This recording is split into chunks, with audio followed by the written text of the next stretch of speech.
इस वीडियो में हम 2024 की एबिगेल मूवी को शुरुआत से लेकर एंडिंग तक एक्सप्लेन करने वाले हैं। तो वीडियो शुरू करने से पहले स्पॉइलर अलर्ट। मूवी की शुरुआत में हमें कुछ क्रिमिनल्स देखने को मिलते हैं जो एक छोटी लड़की को किडनैप करने जा रहे हैं।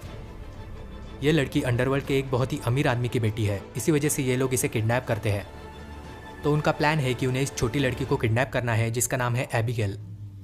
उन्हें उसे किडनैप करके 24 घंटे के लिए एक हवेली में रखना है, जिसके बदले में वो $50 मिलियन मांगने वाले हैं। तो इस लड़की के बदले उन्हें $50 मिलियन मिलेंगे जिन्हें वो आपस में बांट लेंगे। इनमें से कोई भी एक दूसरे को नहीं जानता और ये सभी लोग ऐसे ही काम करते हैं। हालांकि इस लड़की को ये पता नहीं होता कि उन्हें एक छोटी लड़की को किडनैप करना है, लेकिन बाकी सबको ये पता है।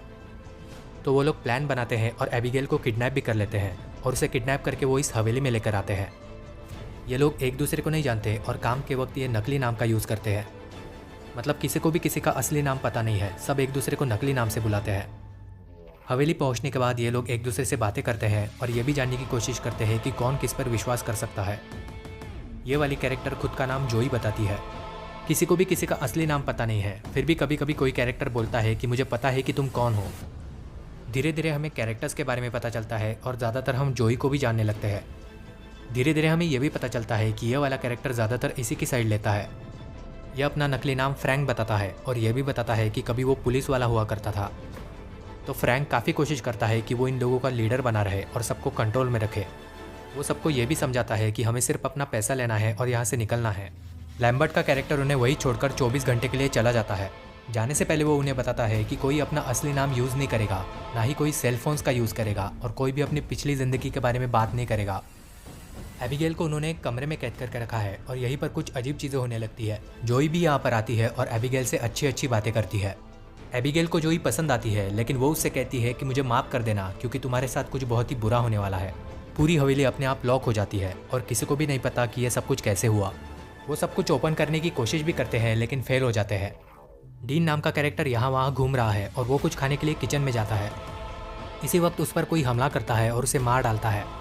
सैमी नाम के कैरेक्टर ने यह सब कुछ सुना था और वो डीन को ढूंढने चली आती है। फिर उसे डीन की बॉडी मिलती है जिसका शरीर खून से भरा है और इसका सर बहुत ही बुरी तरह से कटा हुआ है। वो काफ़ी ज़ोर से चिल्लाती है जिसकी वजह से सभी लोग यहाँ पर आ जाते हैं और अब उन्हें पता करना है कि यह सब कुछ क्या चल रहा है। इसी वक्त फ्रैंक का कैरेक्टर एक हिटमैन के बारे में सोचता है जो लोगों को ऐसे ही बुरी तरह से मारता है। उसे ऐसा लगता है कि यह सब कुछ एक हिटमैन ने किया है जो लड़की के पिता के लिए काम करता है, लेकिन इसके बारे में वो कंफर्म नहीं है, जिसकी वजह से वो ढूंढना शुरू करते हैं कि यह सब कुछ किसने किया है। फिर हम देखते हैं कि रिकल्स और जोई भी इसके बारे में पता लगाने की कोशिश कर रहे हैं। दोनों एक दूसरे को बोलते हैं कि वो एक दूसरे पर विश्वास कर सकते हैं। तो ये दोनों मिलकर पता लगाने की कोशिश करते हैं कि आखिर ये किसने किया होगा। जब वो एक दूसरे से दूर जाते हैं तब हमें रिकल्स की भी आवाज़ सुनने को मिलती है जो अब मर चुका है। जोई उसे ढूंढने जाती है और देखती है कि वो भी मर चुका है। रिकल्स का चेहरा और शरीर बुरी तरह से कटा हुआ है। यहाँ पर जोई भी ढूंढने की कोशिश करती है कि यह किसने किया होगा। इसके बाद जोई एबिगेल से बात करने जाती है। एबिगेल उससे कहती है कि फ्रैंक ने उससे ये कहा था कि वो उसके पिता के लिए काम करता है। वो उससे ये भी कहती है कि फ्रैंक का असली नाम बाल्डेज है। यह सब कुछ सुनने के बाद जोई को ऐसा लगता है कि वो लोग फ्रैंक पर भरोसा नहीं कर सकते और शायद वही हिटमैन है। यानी कि उसे ये लगता है कि फ्रैंक ही सबको मार रहा है। जोई ये सब कुछ सैमी और पीटर को बताती है, लेकिन फ्रैंक उन्हें एक्सप्लेन करता है कि वो हिटमैन नहीं है। वो उनसे कहता है कि वो छोटी लड़की तुम्हें बेवकूफ़ बना रही है। यहाँ पर बाकी लोग डिसाइड करते हैं कि वो एबिगेल के पास चलकर उसे सच बोलने के लिए कहेंगे। तो ये सभी लोग एबिगेल के पास जाते हैं और उससे पूछने लगते हैं कि सच क्या है। यहाँ पर एबिगेल का असली रूप सामने आता है जो एक वैम्पायर है। सभी लोग उसका ये रूप देखकर डर जाते हैं। अब इन सबको बस ये पता करना है कि यहाँ से कैसे बचना है, एबिगेल को कैसे मारना है या फिर यहाँ से बचकर कैसे निकलना है। वो लोग उसे मारने के लिए सब कुछ ट्राई कर लेते हैं, जैसे कि गार्लिक यानी कि लहसुन। गार्लिक से वो नहीं मरती तब वो उसे क्रॉस दिखाने की भी कोशिश करते हैं, लेकिन उससे भी कोई फ़र्क नहीं पड़ता। फिर वो एक नुकीली लकड़ी से उसके दिल पर वार करने की भी कोशिश करते हैं और बाद में उन्हें यह भी पता चलता है कि सूरज की रोशनी की वजह से भी एबिगेल को मारा जा सकता है। मतलब दोस्तों, एक दूसरे से बात करके वो इन्फॉर्मेशन निकालते हैं कि एक वैम्पायर को कैसे मारा जा सकता है।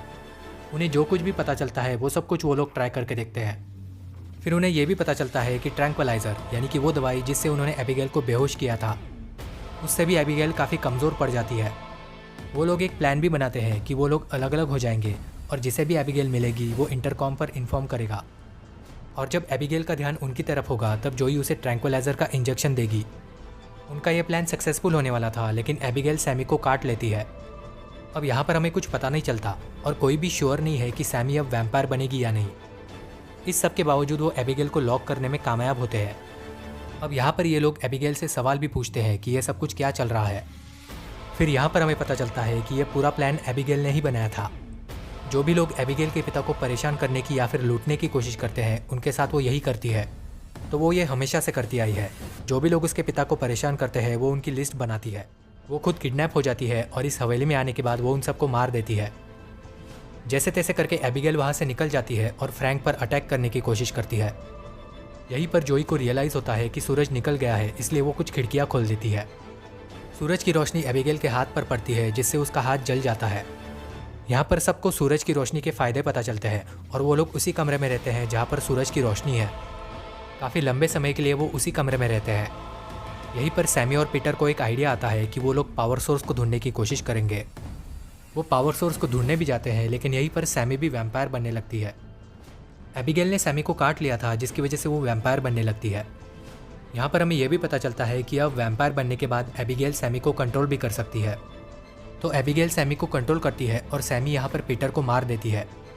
पीटर को मारने के बाद वो डांस करने लगती है क्योंकि एबिगेल भी दूसरे कमरे में डांस कर रही है।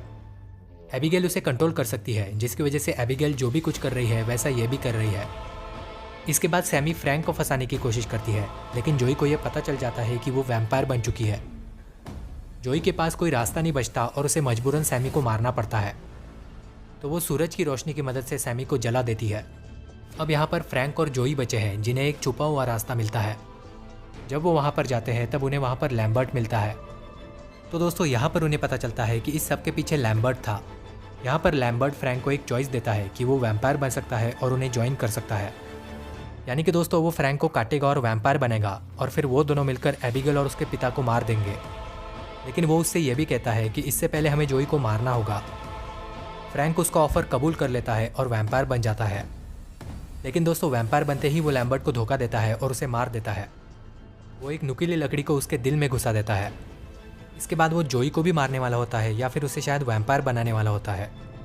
लेकिन यहाँ पर एबिगेल भी आ जाती है और दोनों की बढ़िया सी फाइट होती है। फ्रैंक एबिगेल को मार देता है। इसी के बीच जोई वहाँ से भागने वाली होती है। जोई यहाँ से भाग रही है लेकिन फ्रैंक उसे पकड़ लेता है और यहाँ पर उनकी भी फाइट होती है।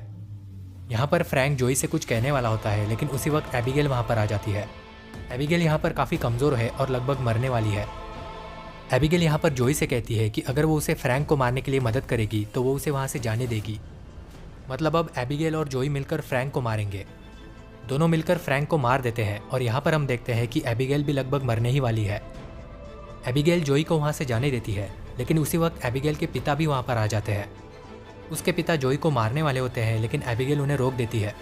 वो उन्हें कहती है कि मेरी मदद करने के लिए आप नहीं थे, लेकिन जोई ने मेरी मदद की। उसके पिता जोई को जिंदा नहीं छोड़ना चाहते, लेकिन फिर भी उन्हें ऐसा करना ही पड़ता है। तो जोई यहाँ से जिंदा निकल जाती है और यहाँ पर हमें लगता है कि एबिगेल और उसके पिता के बीच में जो रिलेशन है वो और भी बेहतरीन हो जाएगा।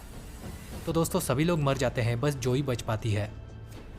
एंडिंग में हमें पता चलता है कि जोई के पिता भी वैम्पायर है, जिन्हें आप ड्रैकुला भी बोल सकते हो। एबिगेल ने जोई को इसलिए छोड़ दिया क्योंकि उसने उसकी मदद की थी। लैम्बर्ट को 2 साल पहले एबिगेल ने ही वैम्पायर बनाया था क्योंकि वो फ्रैंक के साथ काम करता था। फ्रैंक ने जोई को भी काट लिया था, लेकिन वो उसे कंट्रोल नहीं कर पाया क्योंकि उन्होंने उसे तुरंत ही मार दिया था। और एबिगेल के पिता ड्रैकुला ही है, क्योंकि पुरानी मूवीज़ में हमने देखा है कि ड्रैकुला की बेटी का नाम एबिगेल होता है। तो दोस्तों काफ़ी हद तक पॉसिबिलिटी है कि हमें इस मूवी का सेकंड पार्ट भी देखने को मिलेगा।